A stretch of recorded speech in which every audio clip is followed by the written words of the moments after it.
నమస్కారం పల్నాడు ఫ్యాన్స్. మాచర్ల చెన్నకేశవ స్వామి temple second పార్ట్కి స్వాగతం. ఇక్కడ అసలు సిసలైన అద్భుతం ఈ రంగమంటపం. ఇవి కేవలం రాళ్ళు కావు, మన ఇతిహాసాల లైబ్రరీ. భాగవతం, రామాయణం, భారతం మరియు దశావతారాలు ప్రతి అంగుళం మీద ఒక కావ్యంలా చెక్కారు. చూస్తుంటేనే పూనకాలు వచ్చేస్తున్నాయి కదా.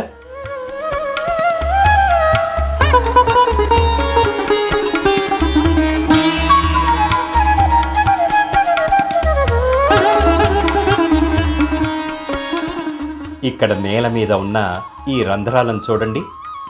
వీటిని వామన గుంటలు అంటారు. దీని వెనక ఒక క్రేజీ లెజెండ్ ఉంది.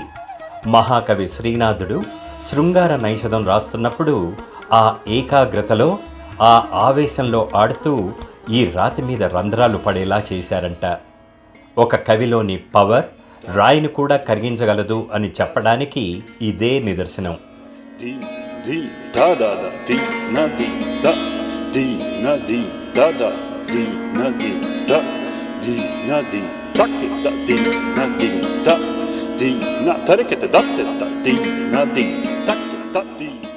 ఇప్పుడు మనం ఈ టెంపుల్లోనే మోస్ట్ మిస్టీరియస్ ప్లేస్కి వచ్చాం.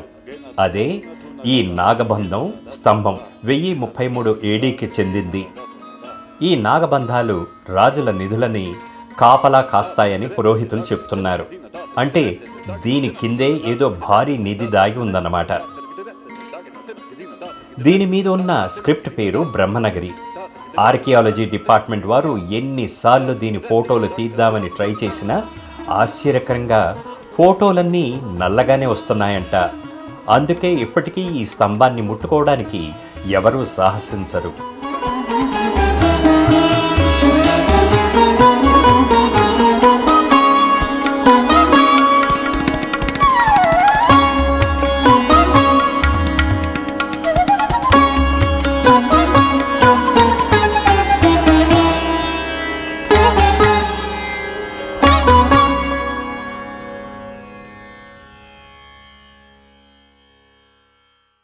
ఇక ఇక్కడ కనిపిస్తున్నవి శిథిలమైన వెంకటేశ్వర స్వామి ఆలయ గుర్తులు.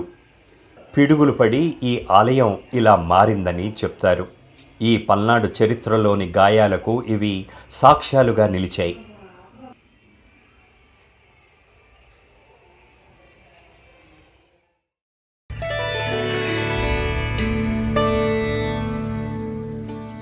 ఇక్కడితో అయిపోలేదు బాస్.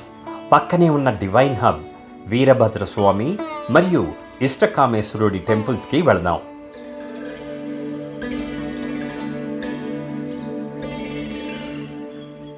ఈ ఆలయ ప్రాంగణంలో మొత్తం 5 గుళ్ళున్నాయి.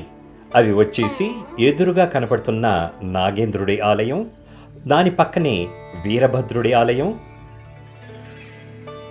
ఇష్టకామేశ్వర లేదా శివాలయం, ఇవే కాకుండా శనేశ్వరాలయం, నవగ్రహాలు కొలువై ఉన్నాయి. ఇక్కడ ఒక అద్దిరిపోయే స్టోరీ ఉంది. ఈ టెంపుల్ మధ్యలో ఒక 4 స్తంభాల మంటపం ఉంది. జాగ్రత్తగా చూడండి. పాతకాలంలో ఈ మంటపానికి మాయా అద్దాలు ఉండేవట. ఊరిలో ఎవరైనా దొంగతనం చేస్తే వారిని తీసుకొచ్చి ఈ మధ్యలో ఉన్న ప్లాట్ఫామ్ మీద నిలబెట్టేవారట. అంతే, కొద్దిసేపట్లోనే ఆ మాయాశక్తి వల్ల నిజం బయటపడేదట. అప్పట్లోనే ఇది ఒక మిస్టికల్ లై డిటెక్టర్ అన్నమాట.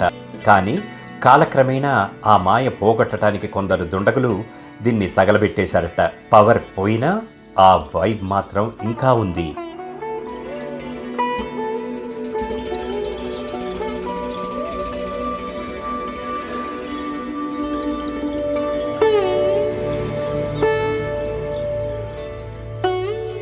మాచర్ల ఆధ్యాత్మిక ప్రయాణం ఇక్కడితో పూర్తయింది. ఇప్పుడు అసలైన నేచర్ అడ్వెంచర్లోకి వెళదాం. వెల్కమ్ టు ఎత్తిపోతల వాటర్ ఫాల్స్.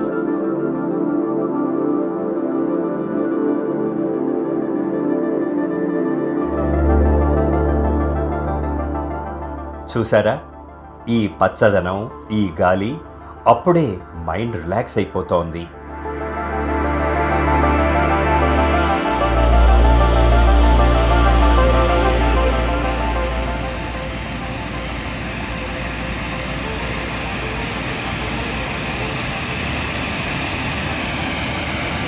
ఈ కొండలు, ఆ లోతైన లోయ చూస్తుంటే నేచర్ పవర్ ఏంటో అర్థమవుతుంది.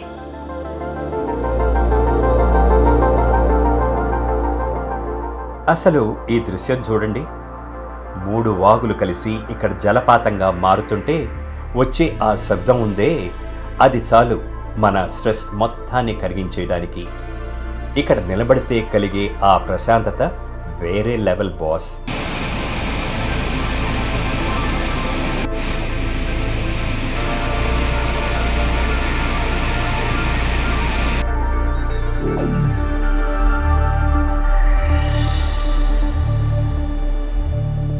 నవంబర్ నెలలో వచ్చాం కాబట్టి నీళ్లు ఫుల్గా ఉన్నాయి. ప్రకృతి మాత అద్భుతమైన షో వేస్తోంది ఇక్కడ. ఇది కేవలం పిక్నిక్ స్పాట్ కాదు, మనల్ని మనం రీఛార్జ్ చేసుకునే ఒక అద్భుతమైన ప్లేస్.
కానీ గైస్, ఒక చిన్న రిక్వెస్ట్.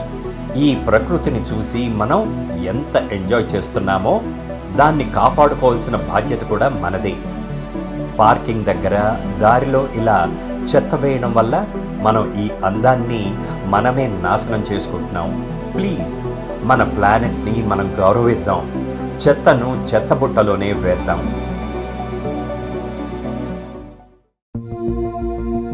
వచ్చే ఎపిసోడ్లో ఆకాశాన్ని తాకే డ్యామ్ గోడలు, కొత్త బ్రిడ్జ్ నుండి కనిపించే ఆ అద్భుతమైన వ్యూస్ మాత్రమే కాదు, ఒక ఆధ్యాత్మిక ప్రపంచాన్ని మీకు పరిచయం చేయబోతున్నాను. అదే ఏషియాలోనే prestigious Buddhist theme park Buddhavanam. అక్కడ ఉన్న వింతలేంటి, ఆ శిల్పాలు ఏం చెప్తున్నాయి అన్నీ నెక్స్ట్ ఎపిసోడ్లో చూద్దాం. Don't miss it. Stay crack.